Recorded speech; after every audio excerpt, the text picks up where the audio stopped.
데살로니가후서 3장 1절로 5절 말씀. 제가 앉아 여러분이 앉아 있도록 하겠습니다. 그토록 형제들아 너희는 우리를 위하여 기도하기를 주의 말씀이 너희 가운데서와 같이 퍼져나가 영광스럽게 되고 또한 우리를 구성하고 악한 사람들에게서 건지시옵소서 하라. 믿음은 모든 사람의 것이 아니니라. 주는 미쁘사 너희를 굳건하게 하시고 악한 자에게서 지키시리라. 너희의 노래는 우리가 명할 것을 너희가 안다고 또 행할 줄을 우리가 주 안에서 확신하노니. 같이 읽습니다. 주께서 너의 마음을 인도하여 하나님의 사랑과 그리스도의 인내에 들어가게 하시기를 원하노라. 아멘. 기도하겠습니다. 하나님의 말씀을 나눌 때 우리에게 성령의 능력과 성령의 들려주시는 그 음성을 듣게 허락하여 주시옵소서. 감사합니다. 예수님의 이름으로 기도합니다. 여러분 아멘이 조금 줄어들으셨네요. 여러분 같이 합시다. 치유와 회복대 세계를 품자. 오늘 말씀의 제목도 한번 할까요? 기도는 가장 중요한 부탁입니다. 기도는 가장 중요한 부탁입니다. 오늘 가장 중요한 부탁을 기도인데 이 기도의 부탁을 잘해서 여러분 저와 여러분이 하나님의 나라의 귀한 일꾼들 되길 먼저 예수님의 축복합니다. 네, 첫 번째 그림 한번 보여주시면 네. 여러분 이게 무슨 사인입니까? 샬롬이라는 사인입니다. 이게 인사를 하는 거죠. 우리 유대인들이 인사하는 건데 우리 옆 사람하고 한번 인사해 볼까요? 이렇게 하고 샬롬. 여러분 샬롬의 뜻은 평강, 평안이라는 의미를 갖고 있습니다. 근데 왜 우리 검지손가락이 하나를 펴서 샬롬이라고 인사를 할까요? 그거는 샬롬이라는 뜻이 바로 질서를 의미하는 겁니다. 그러니까 질서라는 것은 무엇이냐면 하나님과의 관계의 회복을 의미하는 거예요. 그런데 하나님과의 관계 회복이 우리가 애쓰고 노력한다고 해서 되는 것이 아니라 유일하신 하나님의 아들 예수 그리스도로 말미암아 화목이 되어지고 그 질서가 회복되어지는 것을 의미하는 겁니다. 그러니까 예수 그리스도 그분으로 말미암아 하나님과 우리가 회복되어져서 우리 안에 평강이 넘치는 것을 의미하는 겁니다. 그래서 우리 한번 옆 사람 다시 한번 샬롬하고 인사해 보세요. 이것은 바로 예수님으로 말미암아 하나님과 우리의 관계가 회복되어짐으로써 우리 안에 평강이 있고 여러분에게도 평강이 있기를 바랍니다 라는 거예요. 그래서 유대인들은 샬롬을 한 번 하지 않습니다. 샬롬 샬롬 이렇게 두 번 인사를 합니다. 그 이유는 뭐냐면 내게도 그 평강이 있지만 이 평강이 당신에게도 있기를 바랍니다 라는 의미로 샬롬 샬롬 합니다. 한번 더 한번 해볼까요? 샬롬 샬롬. 네, 하나님과 이런 관계가 유일하신 예수 그리스도로 말미암아 회복되어져서 그래서 우리가 이 샬롬의 평강을 갖고 살아가시길 예수님의 이름으로 축복합니다. 사랑하는 성도 여러분, 여러분의 기도 제목은 어떤 것들이 있습니까? 그 기도 제목을 누구와 나누고 있습니까? 지혜로운 성도는 자신의 기도 제목을 영적인 리더인 목회자와 나누고 부탁을 합니다. 이제 한국에 가신 윤건 아버님 잠깐 여기 이제 우리 부인과 아들을 놓고 가셔야 되는데 저한테 이제 티타임 하면서 그런 얘기를 하시는 거예요. 목사님 기도 제목이 있습니다. 아, 네, 무슨 기도를 해드릴까요? 그랬더니 한 달에 10,000불씩만 들어오면 제가 직업을 놓고 여기서 와서 살 수 있는데 한 달에 10,000불씩만 들어오게 해주세요. 그렇게 기도해 주세요. 부탁하는 겁니다. 네, 그 의미는 가족과 함께 있고 싶은 마음이죠. 가족과 함께 있게 달라는 기도 제목을 한 달에 10,000불씩만 또박또박 들어오게 해주세요. 이렇게 기도 제목을 부탁했는데 그래서 제가 기도하고 있습니다. 하나님 윤건 아버님에게 은혜를 주셔서 가족들과 같이 보낼 수 있는 시간을 달라고 기도하는데 여러분의 기도 제목이 있으면 언제든지 나누고 기도 부탁을 해야 됩니다. 여러분 기도 부탁하시길 바랍니다. 네, 그래서 이제 반면에 이 목회자에게 기도 제목을 부탁하는 것도 너무 중요한데 목회자도 여러분에게 중보 기도 부탁이 해야 된다는 겁니다. 왜냐하면 오늘 사도 바울도 데살로니가 교회를 향해서 말씀을 가르치고 권면하면서 마지막 기도의 부탁을 합니다. 어떤 기도의 부탁을 하고 있습니까? 오늘 첫 번째 중보 기도의 부탁 1절 말씀을 같이 읽었으면 좋겠습니다. 1절 시작. 그토록 형제들아 너희는 우리를 위하여 기도하기를 주의 말씀이 너희 가운데서와 같이 퍼져나가 영광스럽게 되고. 여러분 데살로니가 교회를 향해서 마지막 부탁을 하는 거예요. 여러분 마지막에 부탁을 한다는 것은 가장 중요한 것을 부탁하지 않겠습니까? 근데 그 중요한 이 사도 바울이 부탁했다는 것이 무엇이냐면 우리를 위해서 기도해 주십시오. 우리 선교팀을 위해 기도해 주십시오. 목사인 저희를 위해서 기도해 주십시오. 사도인 우리를 위해 기도해 주십시오. 선교사인 우리를 위해 기도해 주십시오라고 기도 부탁을 하고 있는 것입니다. 중보 기도를 부탁하고 있는 거예요. 근데 그 기도의 내용이 뭐냐면 따라합시다. 복음 전도를 위하여, 말씀 전하는 사역을 위하여. 목회자가 이 사역자가 기도 부탁했던 것은 뭐냐면 제가 잘 되고 평안하기를 위해서 기도 부탁한 것이 아니라 복음을 잘 전할 수 있도록, 말씀을 잘 전할 수 있도록 기도 부탁을 하는 것입니다. 사역을 위한, 사역자를 위한 중보 기도는 너무 중요하다는 것입니다. 어떤 기도를 해야 됩니까? 말씀과 성령의 능력, 말씀을 성령의 능력으로 전할 수 있도록 기도해야 된다는 것입니다. 하나님의 말씀에 성령의 기름 부으심이 말씀을 전하는 자에게 있기를 기도해야 된다는 겁니다. 그래서 저희 교회도 예배 전에 꼭 기도하지 않습니까? 목회자를 위해서, 말씀 전하는 분을 위해서 기도하는 것입니다. 그렇다면 하나님의 말씀은 어떤 것인가? 우리 디모데후서 3장 16절로 17절 말씀 같이 읽어볼까요? 시작. 모든 성경은 하나님의 감동으로 된 것으로 교훈과 책망과 바르게 함과 의로 교육하기에 유익하니 이는 하나님의 사랑으로 온전케 하며 모든 선한 일을 행하기에 온전케 하려 하심이라. 여러분 하나님의 말씀은 어떻게 기록되어졌다고요? 하나님의 감동으로 쓰여져서 이 하나님의 말씀으로는 교훈과 책망과 바르게 함과 의로 교육함에 차고도 넘치고 충분하다라고 성경은 말해주고 있습니다. 지난 주간 한국의 조정민 목사님이 우리 교회의 주체로 오셔서 이제 일일 부흥회도 하시고 목회자 세미나도 했습니다. 근데 이제 그분이 온누리교회에서 사역을 했었는데 온누리교회가 사역이 참 많지 않습니까? 근데 어느 날 이 부교육자에서 하영종 목사님한테 돌아가신 하영종 목사님한테 그런 얘기했대요. 여러분 목사님 사역이 지금 온누리교회 안에 있는 사역이 365개입니다. 하루에 하나씩 이루어지는 사역 나는 지금 365개인데 이거 사역 반으로 줄이셔야 됩니다. 사역 중독자가 됩니다. 라고 했다는 이야기를 들었습니다. 그러면서 베이직 교회를 개척하면서 그 교회는 사역이 없답니다. 사역이 없고 오로지 성경 읽기, 기도하기 이거밖에 없대요. 왜 그렇습니까? 하나님의 말씀 이 하나만으로도 충분하기 때문입니다. 초대교회는 어떤 내면 치유 이런 것들이 있었습니까? 어떤 프로그램이 돌아갔습니까? 아닙니다. 충분히 하나님의 말씀과 기도만으로 교회는 폭발적으로 부흥했고 이 복음의 능력을 가지고 있었다는 것입니다. 여러분 우리는 성경은 하나님의 말씀으로 믿습니다. 네. 아멘이십니까? 네. 여러분 구약 성경은 몇 권입니까? 39권입니다. 신약 성경은 27권. 그래서 총 몇 권입니까? 66권입니다. 감사합니다.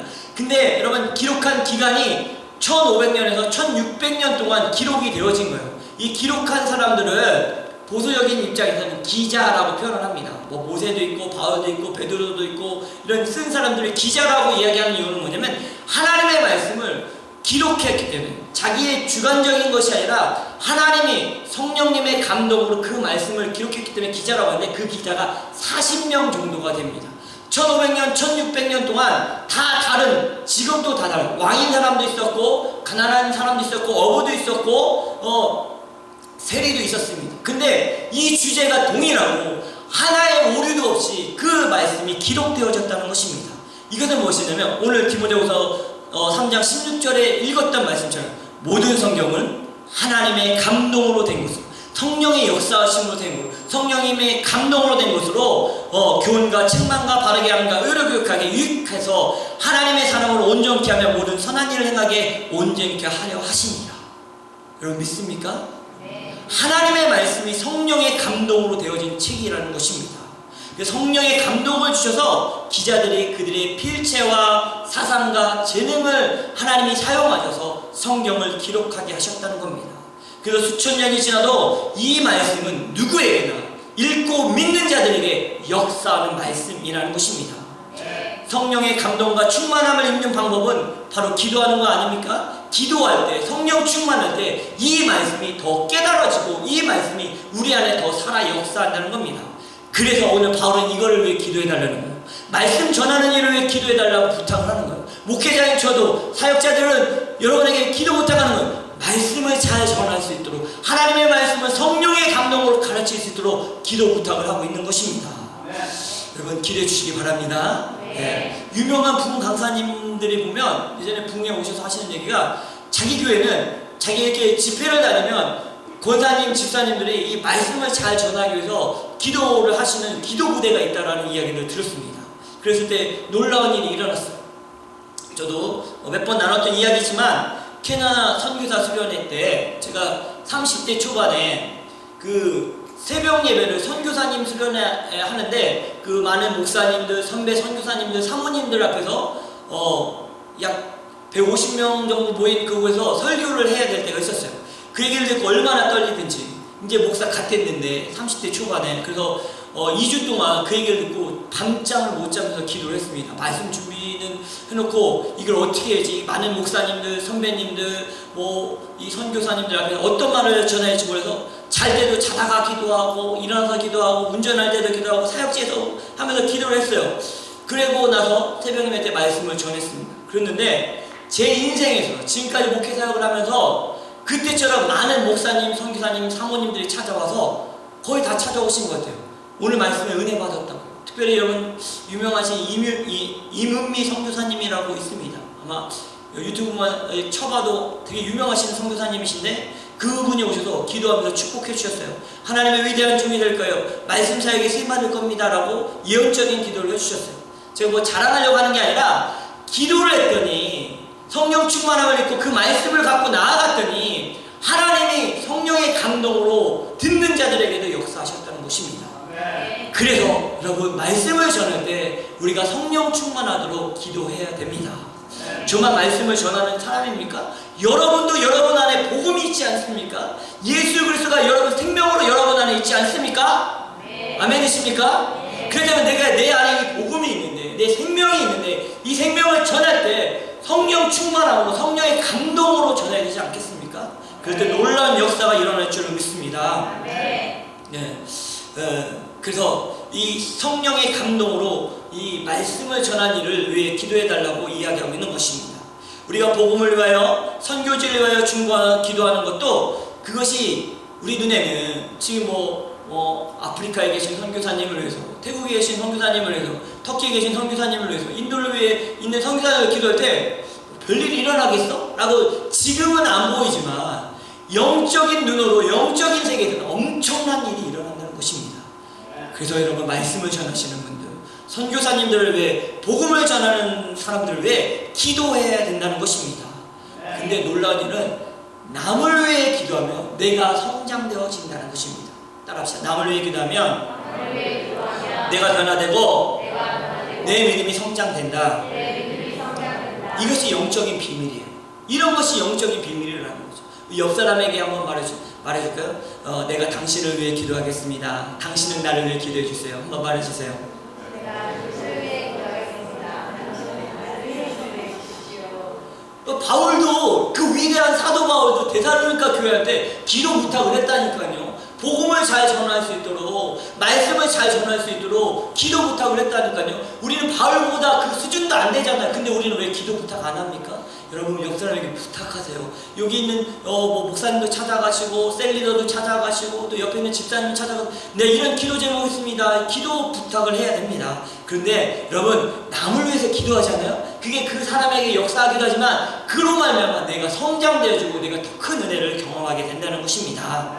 두 번째 따라합시다. 믿음은 모든 사람의 것이 아니니 보호를 위해 기도하라. 2절과 3절 말씀 같이 한번 읽읍시다. 시작. 또한 우리를 부당하고 악한 사람들에게서 건지시옵소서 하라. 믿음은 모든 사람의 것이 아니니라. 주는 믿부사 너희를 굳건하게 하시고 악한 자에게서 지키시리라. 여러분 우리는 예수 믿고 우리 믿음 생활하는 게 너무 좋은데, 이 믿음이 모든 사람의 것이 아니라는 거예요. 다시 말하면 이 믿음을 믿는 자들을 공격해오고 빼앗으려고 하는 그런 악한 사단의 무리에 배후의 역사하는 그런 일들을 하는 사람들도 있을 수 있다는 것을 성경은 말해주고 있어요. 저는 예수 믿는다는 것을 이렇게 정의를 합니다. 가치관의 변화다. 세계관의 변화다. 결국 이 영적인 변화를 일으키는 것이 예수 믿는 것입니다.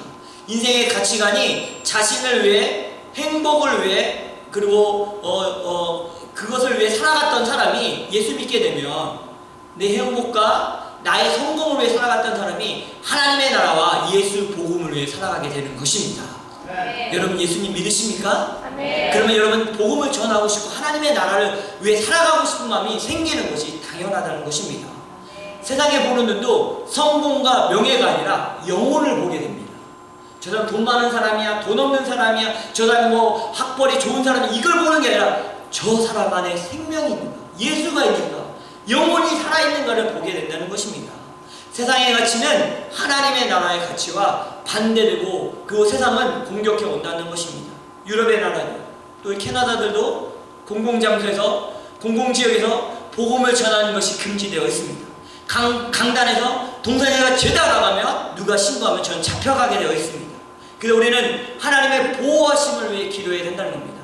우리 예수 그리스도의 보혈로 우리를 덮어달라고 기도해야 된다고 말해주고 있습니다. 그래서 제가 저도 그렇게 했지만 여러분의 자녀들이 학교 갈 때 꼭 기도해야 돼요. 머리에 손. 이거 부모에게 주신 축복권 아닙니까? 하나님이 허락해 주신 부모에게 주신 축복권. 자녀를 딱 학교 가기 전에 머리 손 기도했어요. 하나님 이 아이를 보호하여 주시옵소서. 예수 그리스도의 보혈로 머리끝부터 발끝까지 덮어주셔서 아무 일도 일어나지 않고 승리하게 해달라고 여러분 매일 아침마다 기도해 주시길 바랍니다.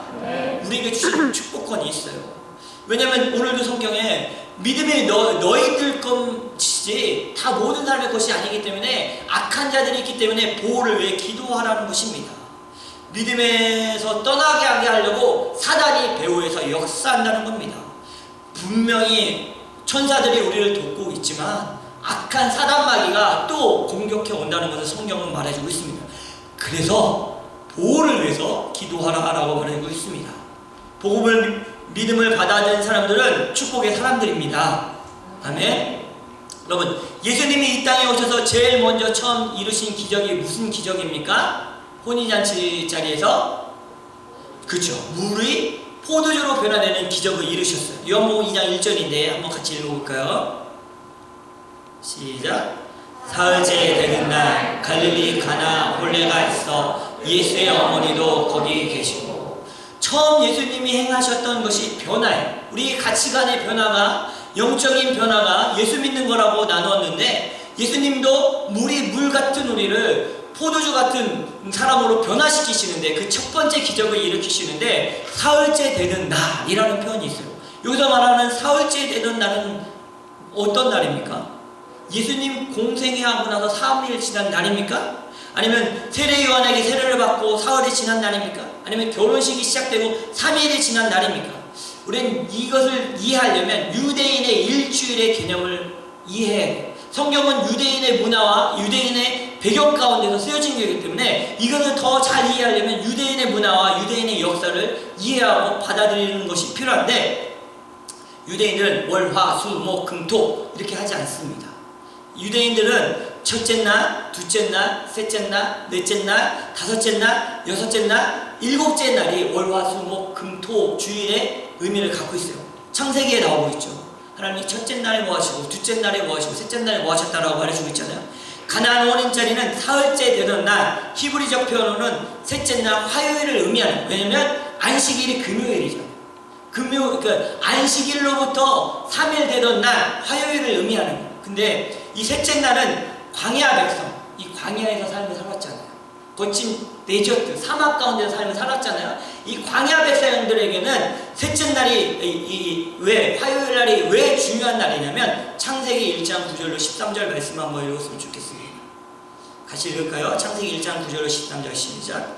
하나님이 이르시되 천하에 물이 한 곳으로 모이고 물이 드러나나 하시니 그대로 되니라. 하나님이 물을 땅이라 부르시고 모인 물을 바다라 부르시니 하나님 보시기에 좋았더라. 하나님이 이르시되 땅은 풀과 씨 맺는 채소와 각기 종류대로 씨 가진 열매 맺는 나무를 내라 하시니 그대로 되어 땅이 풀과 각기 종류대로 씨 맺는 채소와 각기 종류대로 씨 가진 열매 맺는 나무를 내니 하나님이 보시기에 좋았더라.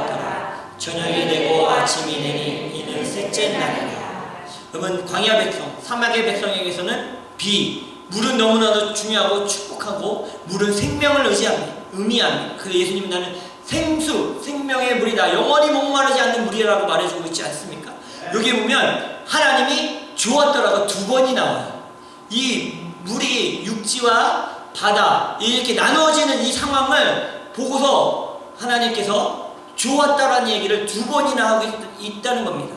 왜 셋째 날 예수님의 공생애를 시작하시면서 처음 기적은 이 물이 포도주로 변하게 되는 물로 시작되는 이것들을 하나님께서 보여주셨냐면, 이스라엘 백성이라면 그 첫 번째 기적을 보면서 물이 포도주 되는 셋째 날, 안식일로부터 셋째 날 되는 그 창조 때부터 자기가 경험했던 셋째 날 하나님이 물과 바다, 육지를 나누셨던 그것을 기억할 때는 큰 은혜가 되고 하나님의 사랑을 경험할 수 있게 된다는 거예요. 다시 말하면 우리가 예수 믿는 거, 내가 예수님 만난 그 기적이 하나님의 그런 놀랍고 세심하신 계획 가운데서 우리를 부르시고 그리고 하나님의 백성이 되게 하셨다는 거예요. 이 믿음이 아무 사람에게나 주어지는 것이 아니다라고 선언하고 있다면 이게 얼마나 소중한 복음이고 이게 얼마나 귀한 복음입니까? 여러분은 예수 믿는 자들입니다. 아멘. 여러분 좀 프라이드를 가졌으면 좋겠어요. 하나님이 나를 이렇게까지 세심하게 선택하시고 부르셨다. 여러분, 그래서 감사와 보호를 위해 기도하라라고 말해주고 있습니다. 세 번째 따라합시다. 주 안에서 행하는 자가 되라. 4절 말씀 같이 읽을까요? 시작. 너희에 대하여는 우리가 명한 것을 너희가 행하고 또 행할 줄을 우리가 주 안에서 확신하노니. 주 안에서 행하는 자가 되라라고 말해주고 있습니다. 지난주가 이디오피아 시사의 전사님 방문하셔서 같이 이야기하고 또 우리 마음에 도전되는 것들도 있고 복음을 더 전하는 삶을 살아야겠다, 이렇게 우리가 나누고 생각했습니다. 저도 이제 손님이 방문하게 되면, 물론 20년이 넘은 친구지만 손님이 방문하면 하루 종일 여기 같이 시간을 보내야 되지 않습니까? 밥도 사드려야 되고 커피도 사드려야 되고 시간과 물질을 써야 됩니다. 그렇지만 그때 제가 깨달은 게 있어요. 25년 전에 이디오피아를 방문했을 때 그 식사의 전사님은 아니지만 다른 이디오피아 형제가 저희 부부를 3일 동안 라이드 해주면서 또 선교지를 보여주면서 했던 기억이 납니다. 그러면서 저의 마음까지 찾아왔던 게 뭐냐면, 빛을 갚는구나, 이제 빛을 갚는구나. 다른 형제, 그 형제에게 갖지 못하지만 다른 이디오피아 형제에게 그 지었던 빛을 갚는다라는 생각을 들었습니다.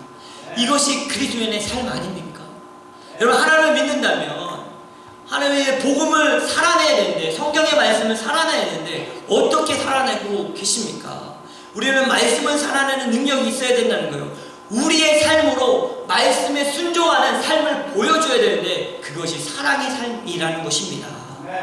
우리가 복음을 받은 자, 예수의 생명을 얻은 자라면 그 복음을 또 전하고 살아가야 되지 않겠습니까?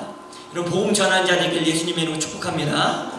예, 지금 온타리오로 다시 갔지만 그 온타리오에서 와 있던 미소 자매라고 있었어요. 근데 그 미소 자매 어머님이 온타리오의 작은 시골 마을에서 컨비니언스 스토어를 했어요. 슈퍼를 하셨는데 이분이 복음을 전하고 싶은데 이 영어를 잘 못하시니까 아이들이 이제 10대 아이들이 매일 이제 컨비니언스 스토어에 뭐 사러 오는데 어떻게 복음을 전할까 하시다가 하나님 주신 지혜가 있었는데 사형리를, 영어로 된 사형리를 구하셔서 그 아이들이 오면 일로 와봐. 그리고 오면 내가 영어도 잘 못하고 눈이 안 보여서 근데 이 책 좀 읽어줘. 그러면 그 친구가 읽어준대요. 시골 우리 또 친구들이 착하잖아요. 그러니까 그 영어로 자기 입으로 자기가 복음을 읽고 있는 거예요. 사형리 복음을 읽는 거예요. 그러면 그걸 통해서 복음을 전하는 일이 일어났다는 거예요. 그 사우스 아프리카에 잠시 사역을 했던 김용규 목사님이 슈퍼에 갔는데 God loves you라는 티셔츠를 입고 그 슈퍼를 갔어요. 그냥 갔는데 어떤 백인 할머니가 갑자기 딱 잡더니 막 물들여 손을 잡고, 왜 그런가 했더니 너가 하나님이 나를 사랑한다고 말해줘서 너무 고맙다고, 내가 오늘 너무 힘들고 너무 지쳐 있었는데 그 말을 전해서 너무 고맙다고 이렇게 이야기를 했다는 거예요. 여러분, 여러분이 만난 그 좋은 하나님, 여러분을 살리신 그 예수님, 여러분의 생명을 주신 그 예수님을 어떻게 전하고 살고 계십니까? 주변 사람들을 섬길 때, 교회 가자고 한번 같이 말을 할 때, 하나님이 성령님이 역사하여 주신다는 것입니다. 행동하는 신앙인이 되시길 바랍니다. 마음에 감동이 찾아올 때 찾아도 가고 가서 만나기도 하고 기도도 하고 선물도 주고 밥도 사주면서 예수님을 증거해야 됩니다. 이것이 중요해서 행하는 자 아닙니까? 감동이 왔는데 가만히 있으면 안 됩니다. 성령님이 내 안에 감동을 주셨을 때, 성령도 감동으로, 성령의 감동으로 쓰여졌다는데 우리는 성령을 이제 살아가는 사람들 아닙니까? 그러면 우리 안에 성령님이 감동을 주실 거 아니에요. 그 감동에 순종해서 행하는 자들 되길 예수님의 이름으로 축복합니다. 네 번째 답시다. 결국 이 일이 나를 살립니다. 5절 말씀 읽을까? 시작. 주께서 너희 마음을 인도하여 하나님의 사랑과 그리스도의 인내에 들어가게 하시기를 원하노라. 여러분, 신앙인이 지켜야 될 것이 무엇보다도 마음입니다. 우리의 마음을 빼앗기면 행동과 결정이 틀어집니다. 이 마음은 우리의 생각으로부터 올 때가 많습니다. 이 마음이라는 게 생각으로부터 올 때가 많아요. 생각은 어떤 이야기를 들을 때 처음에는 아니라고 생각을 합니다. 근데 자꾸 듣게 되잖아요. 자꾸 들게 되면 생각이 바뀝니다. 그런가? 그다음 마음이 정해버립니다. 그래서 따라서 믿음은 들음에서 난다. 이거는 하나님의 말씀을 들으면서 좋은 믿음도 생기지만 나쁜 믿음도 생긴다는 거예요. 부정적인 믿음도 생긴다는 거예요. 우리가 누구에 대해서 자꾸 나쁜 이야기를 듣게 되잖아요. 생각으로 아니하다가 점점점 생각으로 받아들이고 마음에서 결정해버리긴 돼요. 이게 마음을 못 지키면 우리의 행동과 결정이 틀어진다는 거예요. 잘못되어진다는 거예요. 그래서 여러분, 우리는 하나님의 말씀을 들어야 되고 우리의 마음을 주께 인도하시길 기도해야 된다는 것을 성경은 말해주고 있어요. 5절에 주께서 너희 마음을 인도하여 하나님의 사랑과 그리스도의 인내에 들어가게 하시길 원하노라. 우리 옆 사람에게 한번 말해주세요. 당신의 마음을 잘 지키십시오. 여러분, 예수님을 십자가에 못 박으라고 소리쳤던 많은 유대의 군중들이 예수님이 누군지 알았을까요? 예수님이 어떤 죄를 지었는지 그들 말을 했지만, 이야기를 들었지만 알았을까요? 몰랐어요. 제사장들과 바리새인들과 서기관들이 예수님이 이런 죄를 졌어. 그러니까 그래? 확인도 하지 않았어요. 예수님을 만나본 적도 없는 사람이 있어요. 그냥 소문으로만 들었던 사람들이 예수를 십자가에 못 박아라! 라고 소리쳤다는 거예요. 여러분, 잘 들어야 돼요. 여러분의 마음을 잘 지켜야 돼요. 우리 마음이 하나님의 말씀으로 꽉 채워지지 않으면 세상 소리가 들려지기 시작한다는 거예요. 바른 판단을 하도록 기도하라는 겁니다. 다수가 말한다고 옳은 것은 아니에요. 하나님의 말씀이 옳지 사람은 절대 옳지 않아요. 목사인 저도 사람이기 때문에 저도 틀립니다. 안 틀리려고 말씀 안에 거하려고 노력하지만 저도 인간이기 때문에 죄 짓습니다. 여러분도 똑같다는 거예요. 그렇기 때문에 우리가 기도하라라고 성경은 말해주고 있는 것입니다. 여러분, 우리 지난주에 우리 시사이 전사님 그런 말씀하셨죠. 여러분, 교회 오는 이유가 목사님 때문에 오는 거 아니라고. 여러분, 교회 오는 이유가 장로님 때문에 오는 거 아니고 어떤 집사님 때문에 오는 거 아니고 예수 믿으러 오는 거라고. 여러분 믿습니까? 여기 목사, 물론 처음에 예수 믿기 전에는